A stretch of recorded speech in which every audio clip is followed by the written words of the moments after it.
Just so you can see the face, put a face with the voice. Hello, everyone. My name is Bob McGinn. I'm with CCAR. And we'll do this one more time. I wanted to make sure that the camera was functioning because at one point I'm going to have to hold something up and show you because that's as close as we're going to get to show and tell. So with that, let's begin. As I said, my name is Bob. I am with CCAR. And you're here for hybrid electric and battery electric vehicle safe handling and best practices. If not, you may be in the wrong place. Brought to you by Electude and the Coordinating Committee for Automotive Repair. That's too big of a mouthful, so let's just call it CCAR. Before we go anywhere, we have to provide the standard disclaimer, which I'm going to paraphrase and distill down to simply, I'm not a lawyer. You may be, you may not be. Anything that comes out of my mouth is strictly considered to be my opinion and should not be construed for legal advice of any type by any person in any universe. If there is any question about anything that you hear in this presentation, you should seek appropriate legal counsel from somebody in your local jurisdiction or a licensing area. All right then, start with some background. CCAR formed in 1994 with startup funds from the US EPA. They were able to stand up straight and support themselves in the early 2000s, have since signed multiple alliance agreements with OSHA. CCAR is the only automotive alliance partner in the automotive channel. And what that means is there's one for railroads, one for electrical linemen, one for shipbuilding. We're the automotive.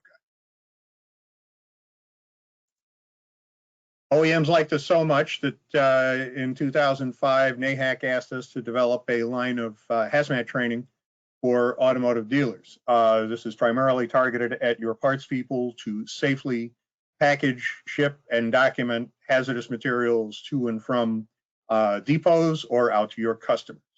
We partner with a company called Electude to provide e-safety. That's what this presentation is built directly out of. This is taken directly from the pages of eSafety as part of the Electude system. We're based in Chicago, and the sole focus is automotive safety and hazmat.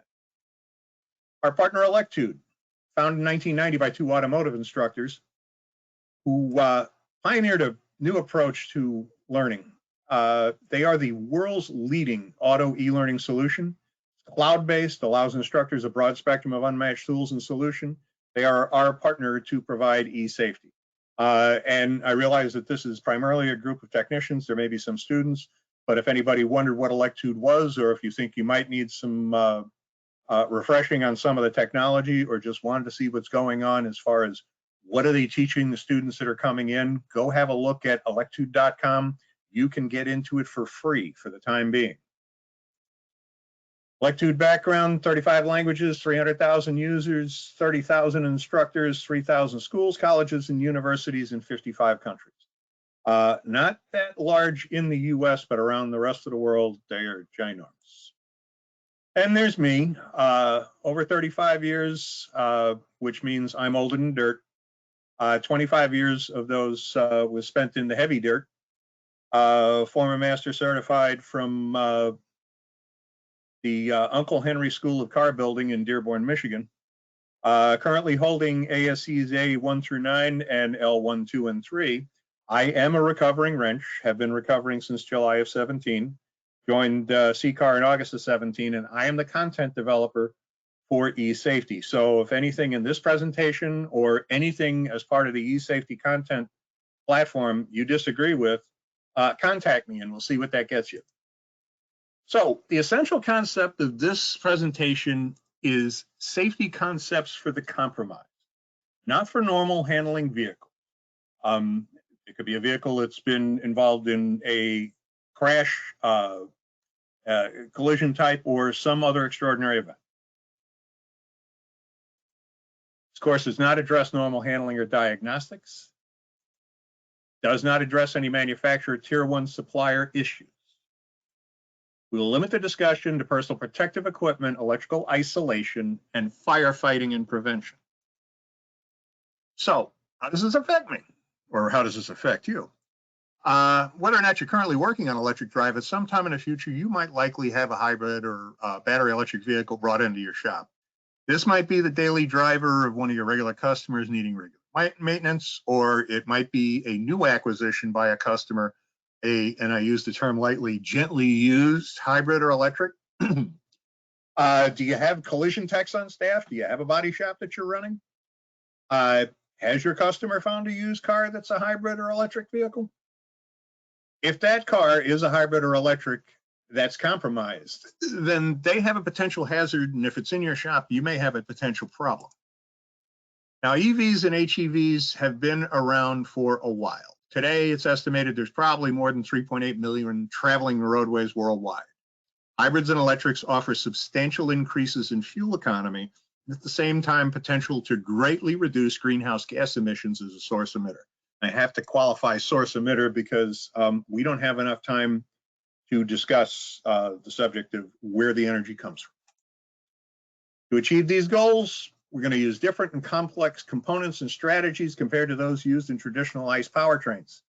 But central to all, some type of battery made of lithium-ion or nickel metal hydride.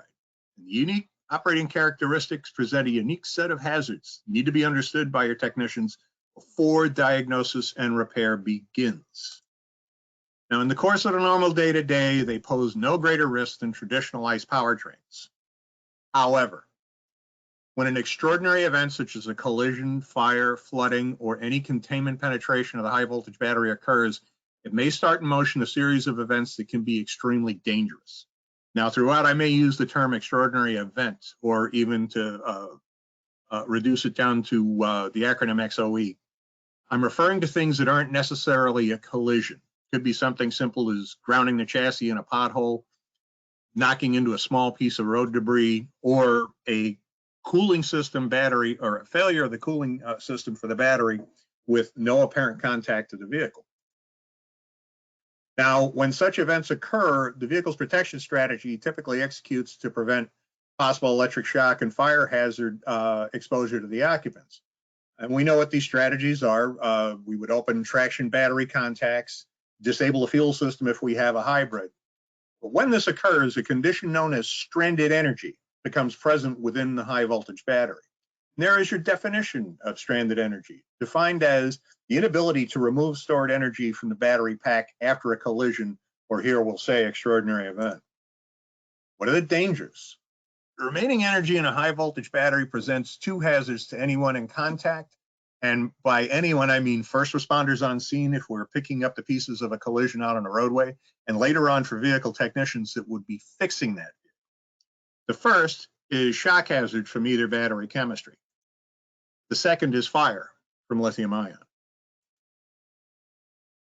Now, electric shock hazards after an extraordinary event could occur because of a crack, puncture, any breach of the high voltage protective case. Technicians should always approach any hybrid or electric that's been involved in a collision or other extraordinary event with the mindset that the high voltage battery poses an imminent danger of electric shock and is unstable until a detailed inspection of components indicates otherwise. Now, both lithium and nickel chemistries are capable of producing very high voltage. We'll say it again, contact with any protruding object from a damaged high voltage battery has to be avoided. And when that type of battery involved is lithium ion, there's some other things that you need to pay attention to, specifically popping noises from the battery area, leaking or dripping, smoke or hissing noises, or sparks from the battery area, probably because they mean something.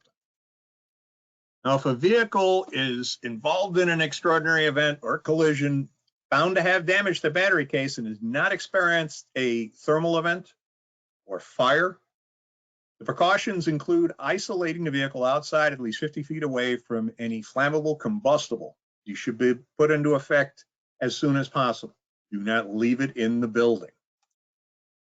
Battery should be monitored with for a sufficient period with non-contact or infrared to determine if the battery is getting hotter or cooler over time. Once it's been determined that the battery temperature is trending cooler or at a stable ambient, then it's possible to address further repair operations. It should go without saying that getting warmer above ambient is not a good thing.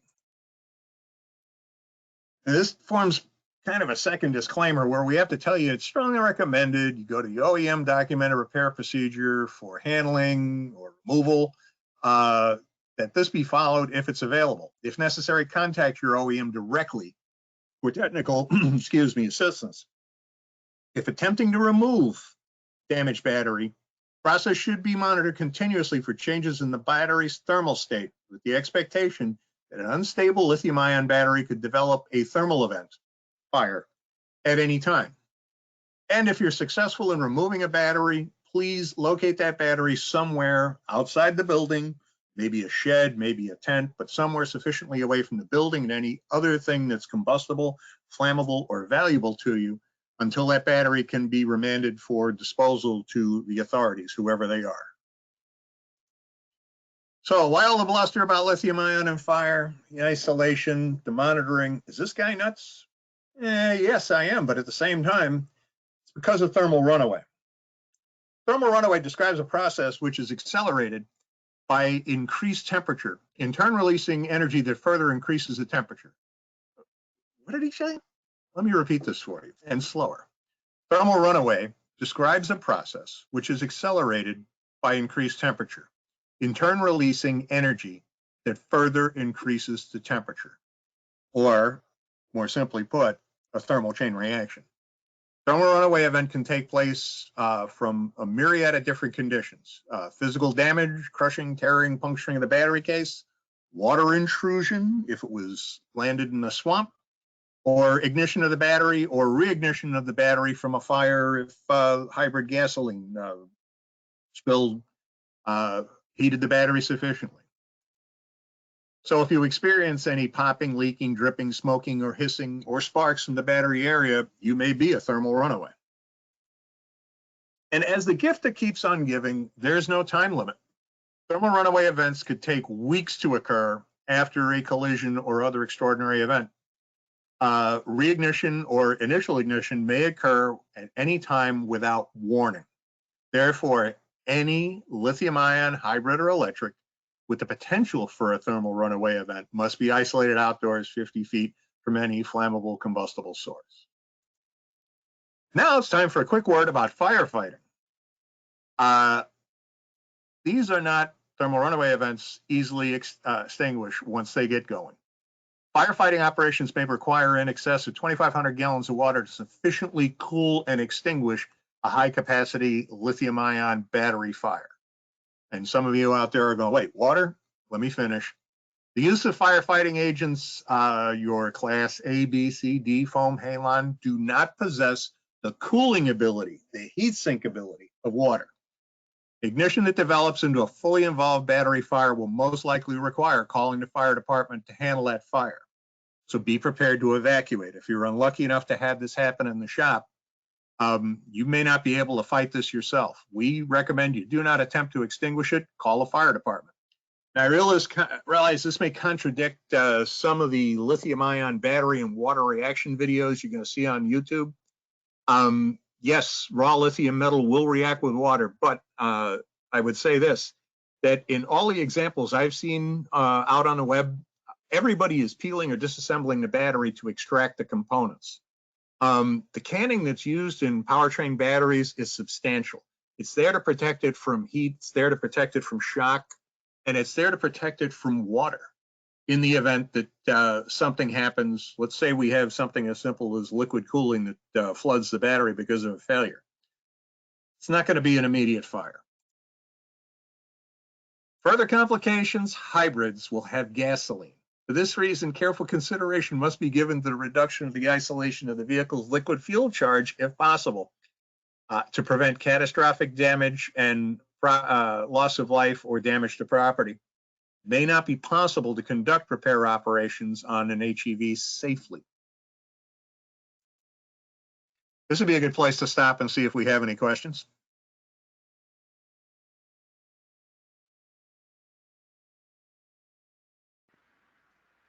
All right, Dan, what are we looking at over here? Got any questions? Sure. Dave, Ignacio and Spencer kind of both focused on the collision. So how can this happen besides from a collision? And then what if the collision exposes the lithium? Okay, let's take something else that could expose it, or let's take the exposure thing first. If you have exposed lithium, you may or may not, because just as you're fixing cars, no two cars come in exactly the same problems. There's always going to be something slightly different one to another, except in the case of things like recalls, is something that's repetitive, something that's maintenance. If it's something you're diagnosing, we know that there's going to be variations in everything. If lithium's exposed, it may catch fire, it may start to just smoke, it may do nothing. Depends upon the temperature of the exposed lithium at the time. And if we're talking about single cells or pouches or prismatics that are in use in powertrains today, it's still going to probably be, unless we have such a catastrophic crash that the battery comes out of the car completely. Now, let's use Tesla Model S. That's the entire floor pan. And we have to split that battery in half. There's a lot of ifs that have to, and hoops that have to be jumped through to get it to the point where you have exposed lithium. Now, as far as the question of if not a collision, it mainly goes back to battery cooling. If battery cooling is sufficient, and cooling technology is getting better all the time, but some of the legacy vehicles that may be out there may not cool as well. There are some out there that cool with air. None of the lithium chemistries that I know, but I can think of like the Ford Escape hybrid used, it's a nickel metal hydride, but it was also one that used air to cool the batteries. If you have a cooling failure, is that a collision? Not necessarily. But could it be on its way to allowing these batteries to self-heat if they get out of control? Certainly. And there's always the case of, when you look at something like the Model 3 or the Y battery with 4,416 cells in it, could one cell go bad? It's possible. In some cases with the older Tesla chassis using nickel or lithium cobalt, it may have been just that a cell wasn't up to snuff that took the battery down. What else you got?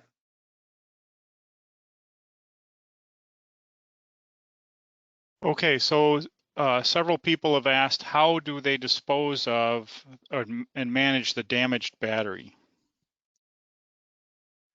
Okay, I was hoping to keep this till the end, but I guess we can address this now. As far as dealing with damaged batteries, if you have purchased a battery from an OEM, in 99.9% of the cases, that OEM is going to want that battery back. There may be, and if this was a collision, there'll be insurance involved in it. But even if they are saying that that battery is no longer serviceable, they will probably want it back because they want chain of custody as far as the hazardous materials. Now, if it's something outside of a collision or an experience where you're working with an OEM, this is a gray area question. I spent most of yesterday when this question first came in, excuse me, scouring the web and came up pretty much empty, other than you would need to contact something entity along the lines of the Automotive Recyclers Association is one. This is salvage yard representation to the industry. Or the other one was, I have it written down here, United Recycling Group, u-r-g.com or ara.org are the respective websites.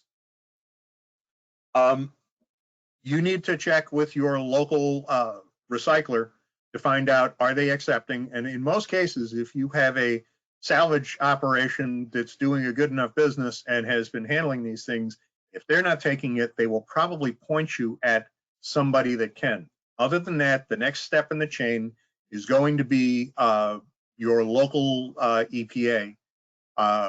County EPA is usually the level of government that you would reach out to say, hey, automotive operation, lithium ion battery removed after collision, who gets it after we put the new one in? If you can't get the OEM and you can't get the recyclers, salvage operations to take hold of your batteries, then you're probably located somewhere where you're going to be dealing with hazmat transportation long distance to get somebody to accept it. Now that's just on the recycle side of it. It brought up a different question when, and I forgive me, I'm looking right now for the guy's email, because it made a lot of sense when the question raised. And that is how, as far as battery disposal, let's see, I think I have it. George Herbert, if you're out there, you raised an amazing question. What about the people operating in the salvage yards themselves? And I was able to find, you want to talk about gray or murky, there's nothing out there. I mean, I have to pay big dollars if I want to become a member of either the Auto Recycler or the United Recycling Group. They want a lot of money to be part of their group. That's how they sustain themselves. And they're not talking to anybody as far as who's training the technicians or operators or whatever they're designated at that level in the salvage yards. If anybody knows about it, my contact info comes up at the end of this thing. Please forward, because I'd like to know what to be able to tell other groups as I go forward, who's training these operators. And it could be as simple as grandma had an old Tesla that sat, and after grandma passed, we took it down to the salvage yard because nobody knew what to do with it, and none of the car dealers wanted it. So what happens when they're taking a perfectly viable vehicle apart? Do they know the hazards that are involved? Do they have service information? I can't answer any of that because I couldn't get anybody to answer those questions for me.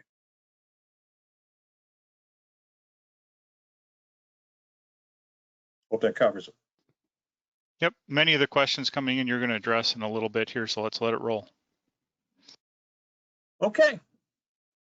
Moving on.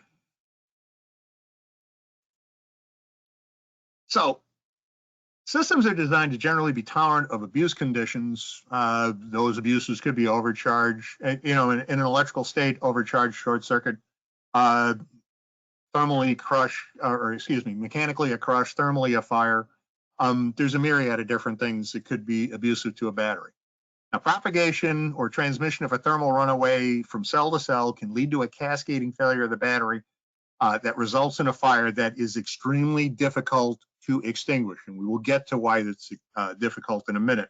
And this is regardless of whether or not this is a string of 18650s or a string or block of the newer 21700 batteries. That's what's in your Model 3 and Model Y.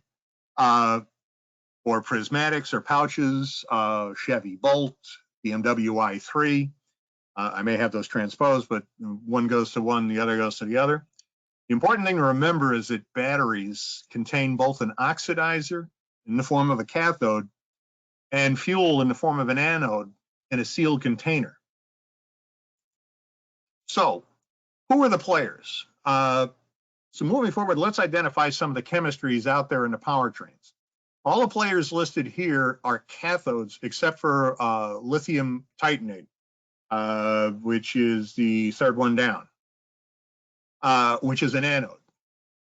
The anode used for NMC, NCA, or LMO, or an LCO battery is called a mesocarbon microbead, but everybody popularly knows that as graphite. So in the case of the NMC battery, you'll find it in the Leaf, Chevy Volt, BMW, the nickel, cobalt, aluminum, Tesla Model 3, the Model Y, the LTO battery in the Mitsubishi Maiev, I have no idea how, or the Honda Fit, and the LMO is used mostly in blending these days.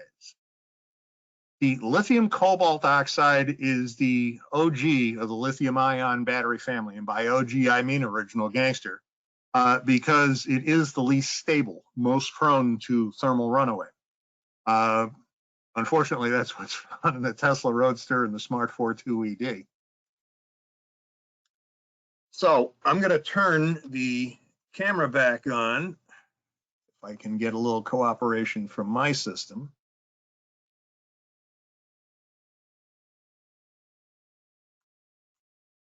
There we go.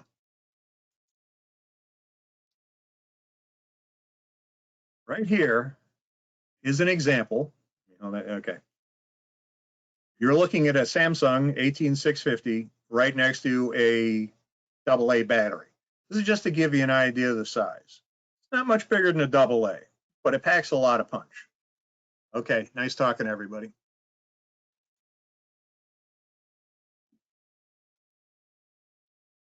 So under normal circumstances, fuel and oxidizer converts stored energy electrochemically. That is chemical to electrical energy conversion. But if we allow the electrode materials to react chemically, and how would that be? That would be reacting directly.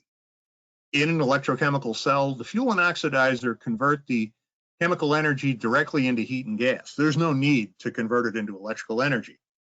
Once started, this chemical reaction will likely proceed to completion because of direct contact with the fuel and oxidizer, becoming exothermic, or thermal runaway event. And as we've said previously, once it's begun, it's going to be extremely difficult to stop. So just to include a little additional confusion, a little bit of science, and don't worry, there's no test. Now, on the high end of the scale, lithium-ion batteries, and this is kind of averaging across the different chemistries, have a specific energy in the range of, pick the units that you like. I like 185 to 240 watt-hours a kilo. This is the electrical energy they support, how much juice they can hold. Sometimes referred to as energy density, but that's volumetric, and we're talking here about mass. Now, depending upon the type of cell, the chemistry, the electrolyte makeup, but most importantly, the state of charge. The enthalpy of combustion, or also known as the heat of combustion, can range from 1388 to 5500 watt-hours a kilo. This is its capacity to release heat in an exothermal event, how big of a bonfire they can become. I tossed in this chart to show that the specific energy can vary quite a bit based on chemistry. Some of the things you saw in the previous columns, the LTO, the LMO, the NMC, the LCO, and the NCA were all represented there. Those are the orange columns. The only guy that didn't show up was the LFE, which is lithium iron phosphate, which to date doesn't really exist in a powertrain. I may be wrong about that, and there may be somebody from an OEM that's ready to take me to task. Please send me a note and I will adjust my presentation.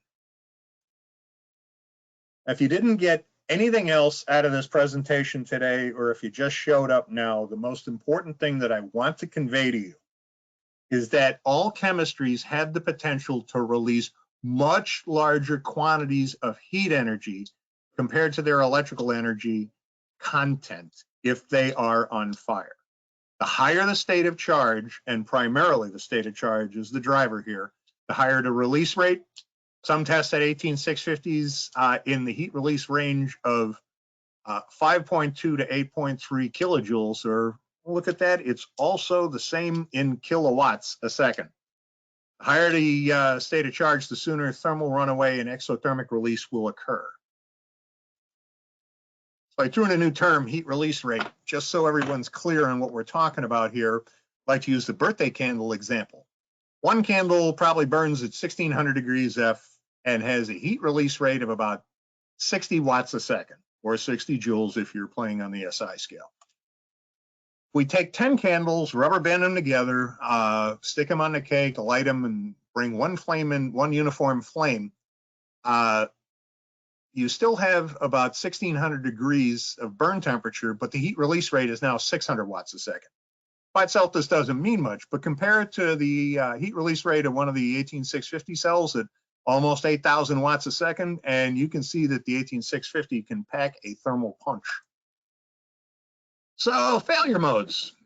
Failure modes of lithium ion that can lead to a thermal runaway event can be categorized into these three groups. Thermally could be due to a fire from a gasoline fire or adjacent battery fire, elevated storage temperatures, rapid discharge, rapid charge, charger going off in the weeds, thermal shock cycling. Electrical instabilities could be an overcharge or an overvoltage, a short circuit, over discharge, voltage reversal. I love voltage reversal. Or mechanical instabilities, crush, penetration, drop, immersion, vibration, mechanical shocks. And here I would point out to you, because I have it in the notes, so I'm going to tell you, the numbers in the research appear to be around 150 to 200 degrees C, 300 to almost 400 degrees F to trigger a thermal runaway event. Temperatures are going to pop up later, but like I said, there's no test.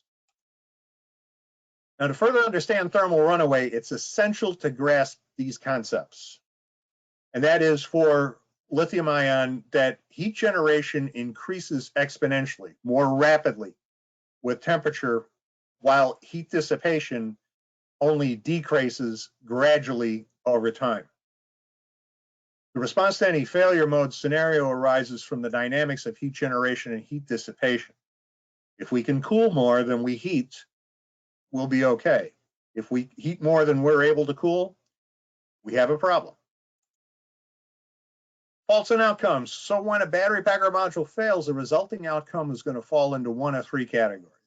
One that's preferred, one that's acceptable, and one that we consider to be unacceptable. Let's take a look at these scenarios and see how they come out in the end. First up is the preferred outcome. Now there's a chart up there, or excuse me, a plot up there, and it's showing you no numbers, just representations of time 1, time 2, time 3. But the thing that I wanted to show you, because it's a very simple plot, is that the heating rate and the cooling rate appear to be about identical.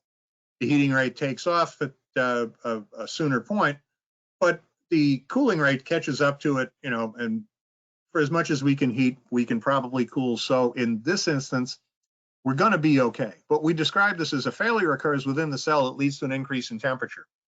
Pick the failure that you want: short circuit, adjacent cell heating, overcharge, crush penetration, whatever that is.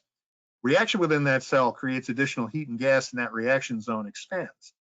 Heat dissipation rate here exceeds the generation rate over time, and the cell is cooled. This is a benign, temporary thermal event, no thermal runaway. Might look something like this. You think of the different colors, the same idea. It was my intention to create a thermal scan, but people keep telling me it's spumoni.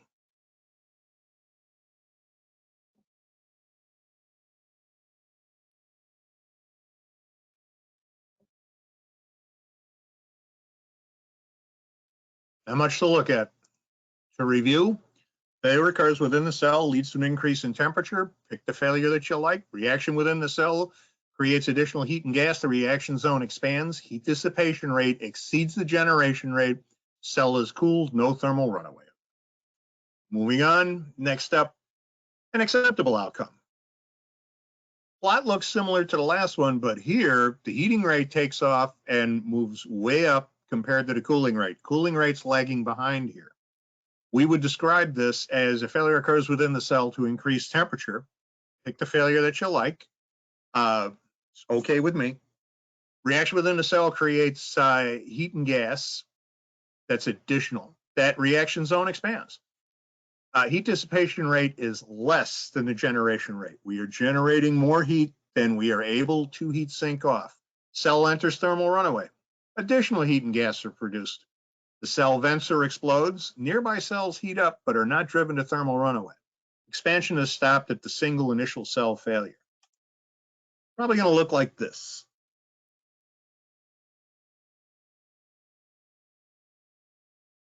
The other thing that people have told me, that my poor attempt at a thermal scan does bear a striking resemblance to clown makeup.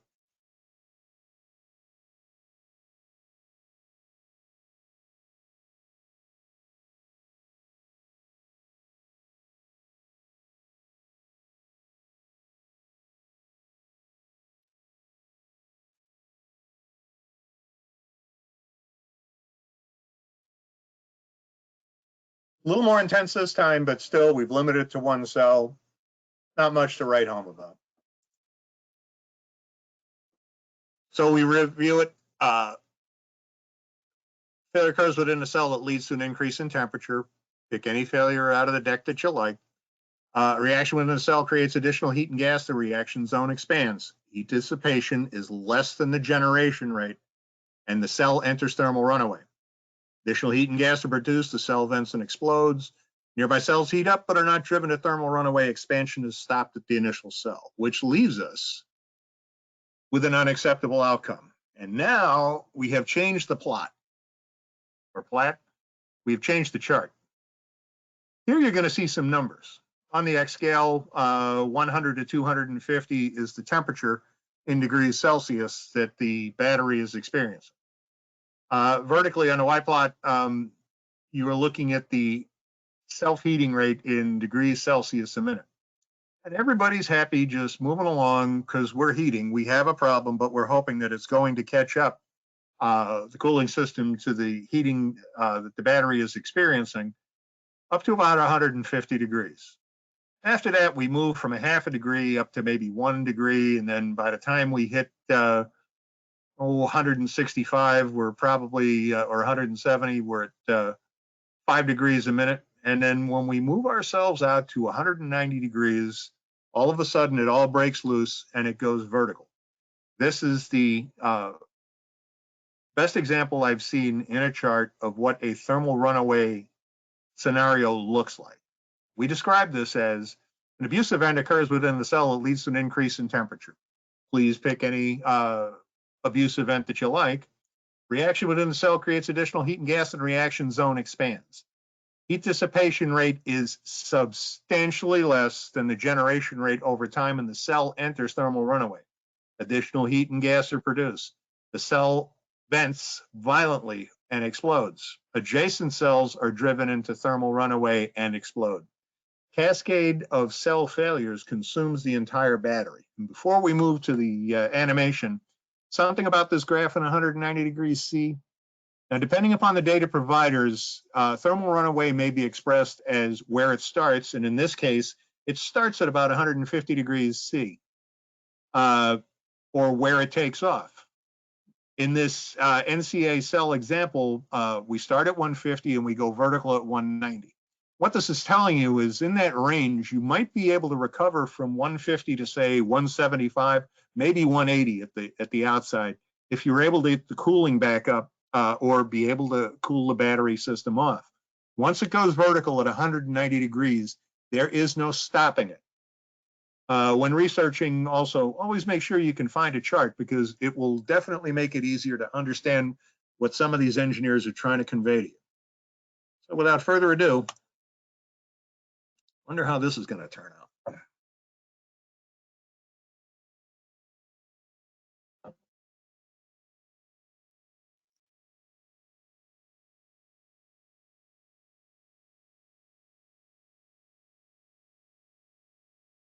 Oh no, that's not going to be a good thing. Anybody get any on them? No? We all good? All right, moving on. So to review, an abuse event occurs within the cell that leads to an increase in temperature. Pick any abuse event you like. Reaction within the cell creates an additional heat and gas. Reaction zone expands. Heat dissipation rate is substantially less than the heat generation rate. Over time, cell enters thermal runaway, produce more heat, produce more gas. Cell vents violently and explodes. Also heats and drives adjacent cells in thermal runaway. They explode, and the entire battery is taken out. So with such a rosy outlook, you have to ask yourself, that's as bad as it gets, right? If the previous information didn't complicate your electric vehicle workday sufficiently, then please allow me to humbly present my personal favorite, submerged vehicles. Submarines present a different set of possibilities and a different timeline. Submarines tend to bubble, and the water may not deplete all of the energy charge in the battery. Submarines can generate electrolysis gases, hydrogen and oxygen, as the battery arcs and shorts. You may want to take steps to prevent those gases from accumulating, because exposed to a spark, they could go boom. And those steps might be rolling the windows down, open the deck lid, pop the hood, so that if there's any gas accumulating, it could be venting. These, once again, we're saying cars that have come out of the swamp, out of the river, out of the ocean, wherever they've come from, but they've been exposed, completely submerged in the water. Once the water's receded, they can still be, they being submarine batteries, can be a shock and runaway hazard. They still need, while they are in storage or under repair, to be monitored for temperature and isolated when appropriate. You could have it's theoretically possible to have one where a battery was damaged, a battery had water entry, that battery proceeded to bubble and boil, or maybe it didn't, but was on its way to self-heating. And as soon as the water, which is holding it as a heat sink, has receded, that battery could go back to thermal runaway. It's probably going to be a couple of weeks since it came up out of the drink, but it is a possibility. This would be the next point where I'd ask if there's any questions.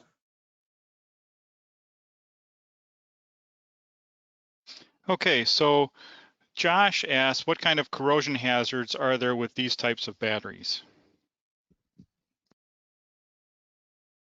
Well, as far as corrosion goes, I would point you at something that, and I usually save this for the end of it, but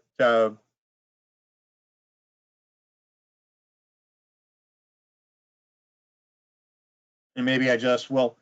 As far as corrosion itself, there's not much literature on what's going on other than normal atrophy of it. I think there were instances, and it wasn't for lithium ion, but it was nickel metal hydride that early Nissan Leaf or Prius batteries were being taken back in and dismantled and parts replaced because there was corrosion there. These batteries, when they're built correctly, especially if you're looking at something along the lines of a Tesla Y battery or a Tesla 3 battery, are almost hermetically sealed. And okay, this would be a good place to. I would send anybody that was thinking of looking at how these batteries are constructed, MunroLive.com on YouTube. That's MUNRO live.com. Munro and Associates makes a career out of tearing down Teslas and documenting and benchmarking every part of it, every component of it, and they tear the batteries to pieces. So if you haven't seen it, head on over there. There's a lot that can be found on the web that will show you what's going on inside the canning.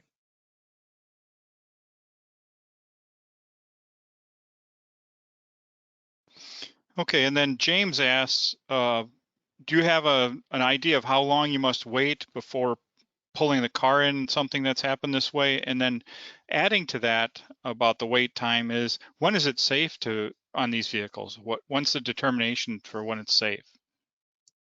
Okay, so this is what I was talking about early in the presentation, is that if you are bringing in something that's suspected to be compromised, if I was your boss, I would hand you the repair order if you're that technician, and I would say, okay, here's the car, here's the situation, and you're going to take, you're the journeyman or the master certified on the job. You're going to take this apprentice and this apprentice with you. They are going to assist you. One guy is going to be watching at all times for anything leaking from the battery. The other guy is going to have the thermal imaging equipment. And you get the car in, you're on the rack, as long as from start point to getting the car in the rack or on the building, into the building, or wherever you're going to work or operate on this thing. And in some cases, some operators may choose to do this out in the parking lot. Put the car up on jack stands and lower it with a big trans jack. But somebody should be monitoring every couple of minutes to see whether or not that battery is getting warmer over ambient. Let's just imagine that we're sunny Southern California and we have a hybrid or electric of some type. Let's pick one that has we'll pick an electric vehicle that the entire floor pan is the battery. Not to pick on any particular customer, and especially Tesla, because I think they're an amazing company. But if we have one that's compromised that we need to get out, we might spend a little bit of time working on this thing outside or in a secured area where if the temperature starts to rise, we would have already had this vehicle parked outside as part of the safety program to let it sink to ambient temperature. So if overnight it got to be 65 or 70 degrees, we'd have expect the battery by noontime, if it got up in the 80s, to still be trailing behind us. But if the ambient air temperature is 85 degrees, the temperature of the sheet metal is in the 70s everywhere else on the car, but the battery is 124. then that battery has a problem brewing. That battery shouldn't come into the building. And for the entire process, we are separating that battery from that vehicle. It needs to be monitored. Once you get that battery out of the car, you can put the car back on the ground, push the car to wherever you need to. You're going to put a new battery in it if this battery is suspect. Now, if the battery has developed no thermal rise, it's not trending warmer, you take it in, you start to, as the man on the job, to assess it, to say, well, battery's cool, I'm good. But in no circumstance would I leave a vehicle that has experienced any type of collision. Extraordinary events, loss of the cooling system, that's an entirely different thing. You could split hairs over whether or not that needs to be as radically quarantined as one that's been in a collision. But anything that's been in a collision, if that battery was any way, shape, or form involved in it, I would insist the battery's removed. Send that battery out to a battery rebuilder. Send it back to the manufacturer. Have them QA it. If they won't QA it, then tell the insurance company or the customer, we can't stand behind the vehicle putting this battery back in it. This battery has been compromised. As far as the time limit goes, other than 24 hours from when it shows up at your facility, leave it out overnight. And if it doesn't burst into flames, then you're 95% of the way there. But at least if it does, and you do get a call at 3 o'clock in the morning, it's outside and it hasn't taken your business with it. All right, and that a lot of the questions coming in now, I think you're going to address in the next section, Bob. Okay. Moving on. So let's talk about personal protective equipment. And rule one to personal protective equipment for high voltage is you need the right high voltage personal protective equipment before you work on any high voltage vehicles. And as always, this is never anything except complicated. What we in automotive call high voltage, the personal protective equipment manufacturers for high voltage call low voltage. And it may be a little confusing, but it will become apparent in a minute. So some of you may already have some of it and not even know it. We'll start with shoes. A lot of shoes out there that are rated for the shop with crush hazards, metatarsal guards, may also be ASTM 2413-11EH rated for electrical hazard when they're dry. Keyword here is dry. Boots will protect you to up to 18,000 volts, 60 hertz AC for a minute, or continuous protection for 750 volts. Otherwise, your only option is the dielectric overshoe, which is rated at 20 kilovolts, but is not crush proof. There's no steel toes, no steel shank, no metal tarsal guards. It's simply an overshoe. So, how high is high?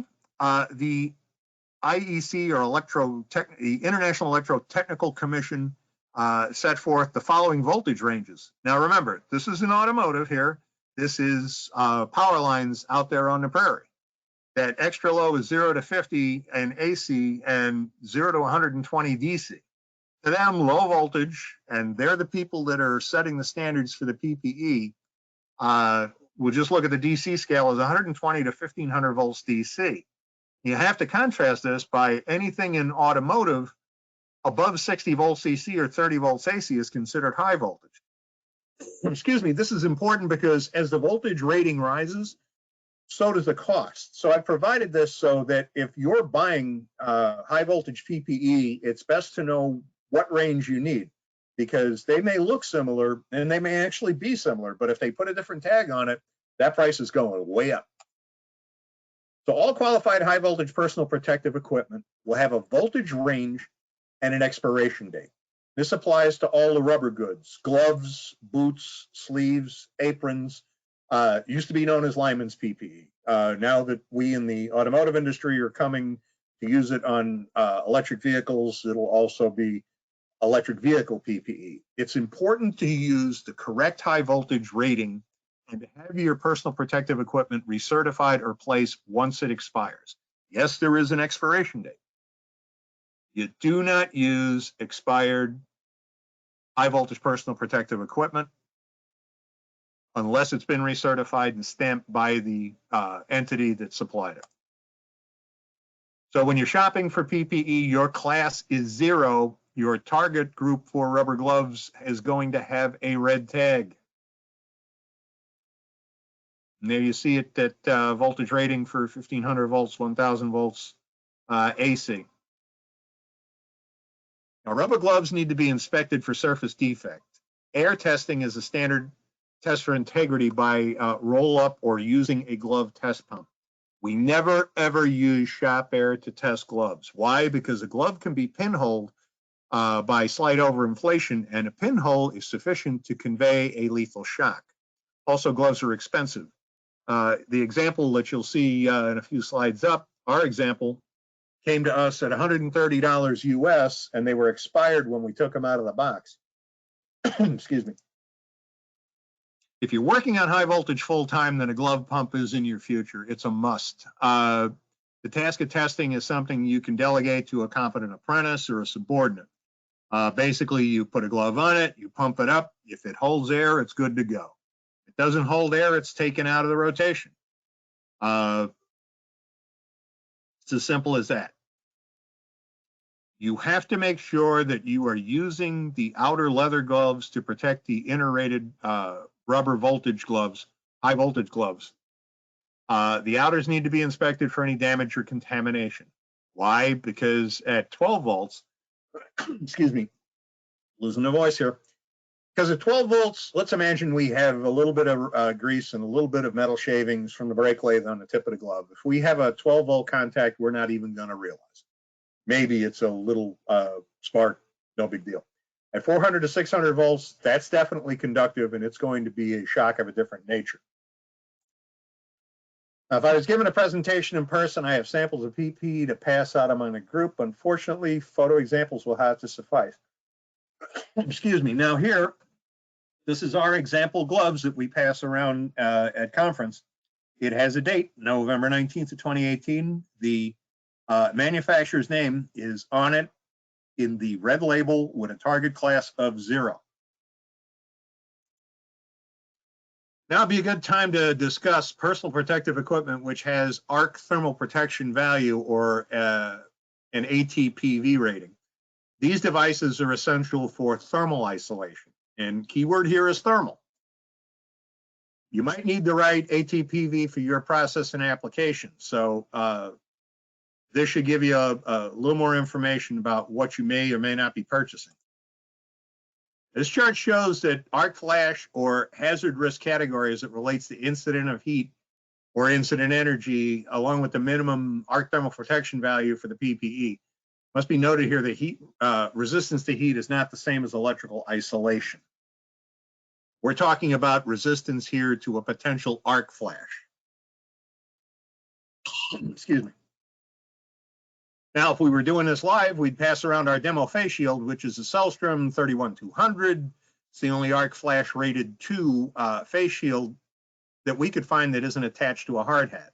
Why a hard hat? Because if you're working out on high tension lines, everybody's got a hard hat. This one you can wear simply as a face shield.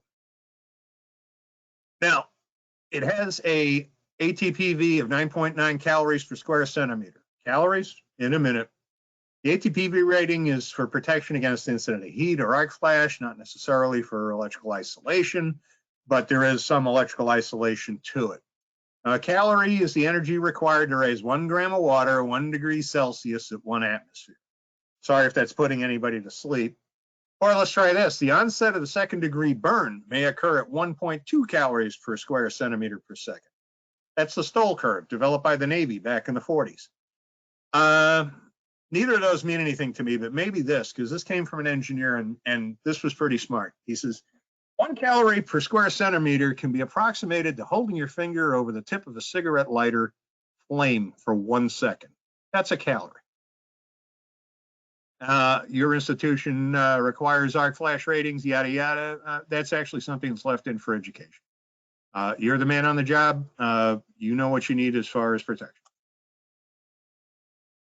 Now, when we're discussing rated clothing like this simple jacket pictured here, it's important to realize that for clothing to be ATPV rated, it will inherently acquire a level of flame resistance. to maintain that rating, proper maintenance of the garments is required. At the same time, it's important to distinguish that while being arc rated makes an article flame resistant, being flame resistant doesn't necessarily make it arc rated. Now, on the back of this jacket, there's a tag that tells the story. Here it says in the logo that it's flame resistant. But let's have a look at the inside. The inner tag lays out the details. The ATPV is 10 calories a square centimeter. The garment is flame resistant, not flame proof. This is because it's a momentary protection. You're not going to be standing out there in front of a steel smelter with this simple cotton jacket on. The garment is not explosion proof, not that anybody would expect it to be. And washing it correctly is important. If you use bleach, fabric softener, or too high of a temperature in the machine wash, didn't dry it correctly, you could reduce the arc thermal protection value of the garment. So as best practices, don't use anything that's a high voltage PPE that's suspect in any instance. Inspect your PPE frequently for condition before and after every use. Probably the best practice I can give you is segregate it. Do not use your high voltage personal protection for any operations other than high voltage work. Don't use the same face shield for using the die grinder, for using the torch. Put it away. Keep it as pristine as possible. Your life could depend on it.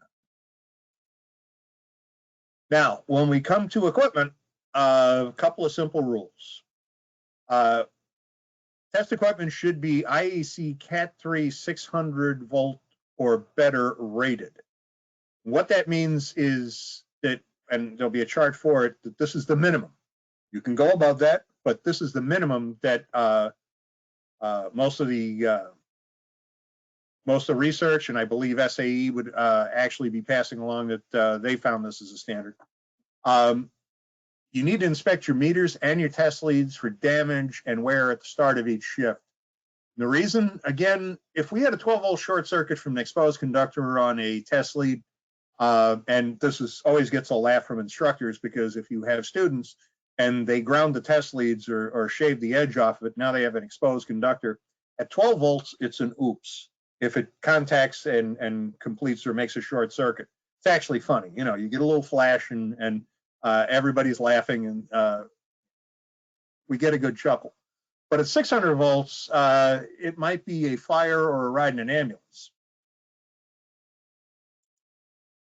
This chart is showing you the transient protection for the working voltage range. And I said before, Cat 3 600 volt is the minimum. The important thing here is that if we look at Cat 3, the overtransient voltage protection is 6,000 volts, and it was derived off of a 2-ohm load. You could buy a 1,000 volt working voltage meter, but if it's a Cat 2 or a Cat 3, you're not going to get the transient protection out of it. That's why we figure a 600 volt minimum, a Cat 3 minimum for 6,000 volts of overtransient voltage protection. So now we get to the part where we're asking, who here is using a one-hand rule, and who knows what live dead live is? Veterans of high voltage work traditionally use a one-hand rule when working on high voltage circuits. This means that only one hand can be used to work on a high voltage circuit at any one time. The purpose of the rule is to reduce the risk of electrical shock through the torso, which has the potential to cause cardiac arrest from current passing through the technician. Such a discipline will always add a layer of safety and protection already afforded by using rubber insulating gloves. Now, to adhere to the one-hand rule, you're going to be, when taking direct reading of a high voltage circuit, it's essential that you have at least one correctly rated electrical lead that is equipped, not eclipsed, with an insulated alligator clip. Using one hand, you would connect that lead, that alligator clip, to one circuit test point, and then taking your same hand, place the other lead in contact with another point to take a reading. No more than one hand should be contacting the vehicle or holding a test lead, or touching the vehicle or ground at any time.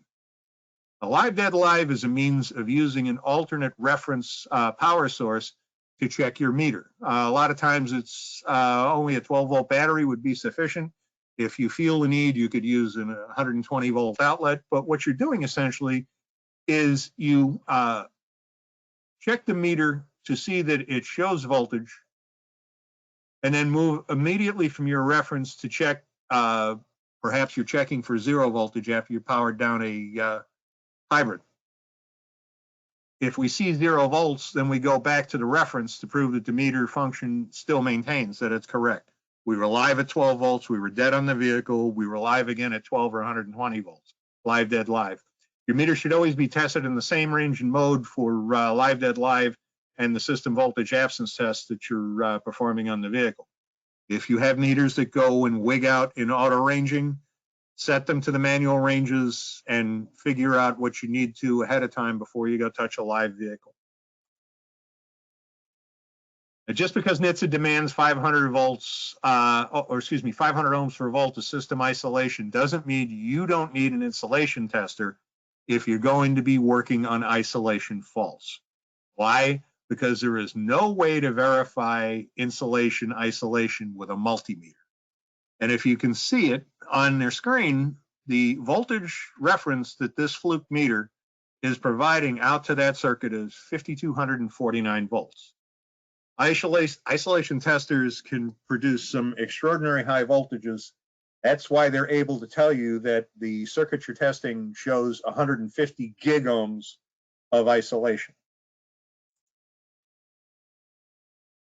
Rounding it up, every OEM that builds or sells in North America publishes an emergency response guide.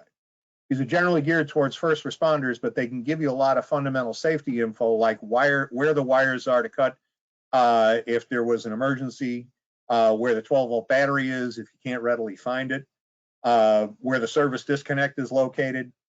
Virtually all of these are located on the web. Whatever vehicle you've got in shop, if you're not comfortable with where the emergency cut points are that the fire department would be taking out, go on the web and look for an emergency response guide as the search, name the vehicle in behind it. Here we provided the one for Chrysler Pacifica or Hybrid. Just happened to be handy at the time. So this is the thank you list.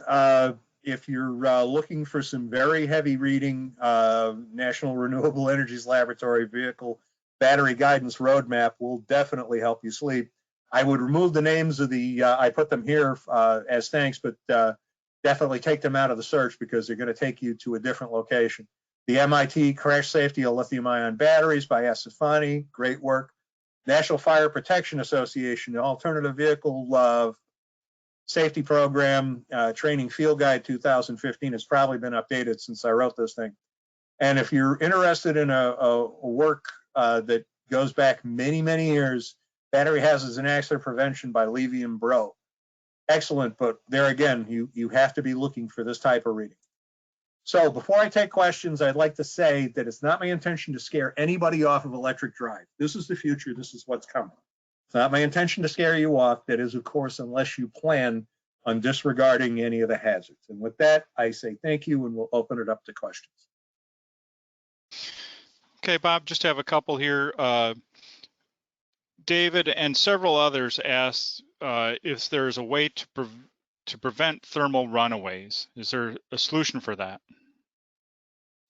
Right now, this is the one thing that everybody is driving themselves crazy with in the industry, both the battery tier 1 suppliers and the manufacturers, looking for ways to cool the battery, or if they have looked at devices that would go inside of the batteries to short each individual cell out, but it hasn't been put into use, nor is it 100% reliable, because are we taking down a $10,000 or $20,000 battery because one cell went off in the weeds?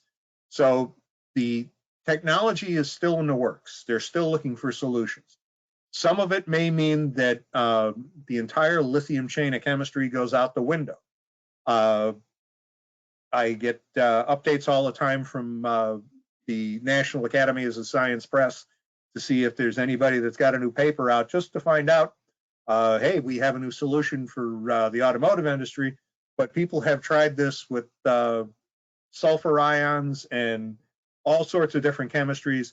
Right now, the most bang for your buck is coming out of lithium cobalt oxide and lithium nickel cobalt aluminum. Until someday comes along with a different chemistry, no, it's not preventable. And especially right now with lithium, there's no way to guarantee that you prevented it in a crash or extraordinary event. See, the one thing that I didn't want to lean into, but I would just say is that there was probably instances you've seen on the web, either in still pictures or on video, of certain manufacturers' vehicles sitting on the side of the road blazing. And the reason that that's happening is because something happened to the vehicle. It went to insane mode, the cooling system stopped, whatever it was, a bad cell. The manufacturer shouldn't be taking it in the shorts because of it, but they are using, that's their choice of battery. I guarantee you that if tomorrow I came out with using lead and manganese as an ion, and it was 100% lithium, thermal runaway preventive, I would be the richest man on the planet 24 hours after. So no. All right, and then Brian asks if there are temperature specifications available for the batteries, the specs, the temperatures that you referenced in manufacturer's service information. Probably not in manufacturer service information. For those of you that stayed to the end, the place I would direct you at, or whatever the chemistry is that you're working with, batteryuniversity.com will give you a lot of info about temperature ranges, where to start. They believe in the start of thermal runaway. Temperature operation ranges are probably proprietary, and I don't know of a manufacturer that is going to tell you in service literature where they believe thermal runaway would start. I don't think you're going to find anything there, because to them that's bad form. It's just admitting defeat that this thing could cause a problem. They're just going to say that the potential for electric shock and fire hazard must always be observed, and it basically starts and ends there. And you have to take that up with your manufacturer as to why it says that. But if somebody was brave enough to publish it, I think it would probably tell a lot of techs that not so much that they're going to be exposed to a hazard, so much as that there may be a problem on the horizon for this particular customer's vehicle, that this battery is on its way out or on its way to a extraordinary event that could be a catastrophic failure. Not all extraordinary events that go to runaways are ending in fires. There's probably a myriad of them that occur every week that simply show up as battery overheat or an over temperature condition that shut the vehicle down.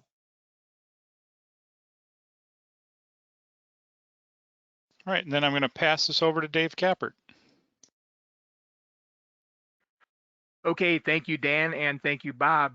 First, I just want to say thank you to Bob McGinn and CCAR for today's presentation. This partnership is certainly a good thing in order to share content with you, our audience. We certainly hope this raises your awareness of the intricacies involved with hybrid and electric vehicles. This has been a production of ASE and the ASE Education Foundation. Please watch your inbox for announcements about upcoming sessions. On behalf of Bob McGinn and Dan Baumhart, I'm Dave Kappert, and this concludes today's webcast. We hope to see you online at another event soon. So long, everyone.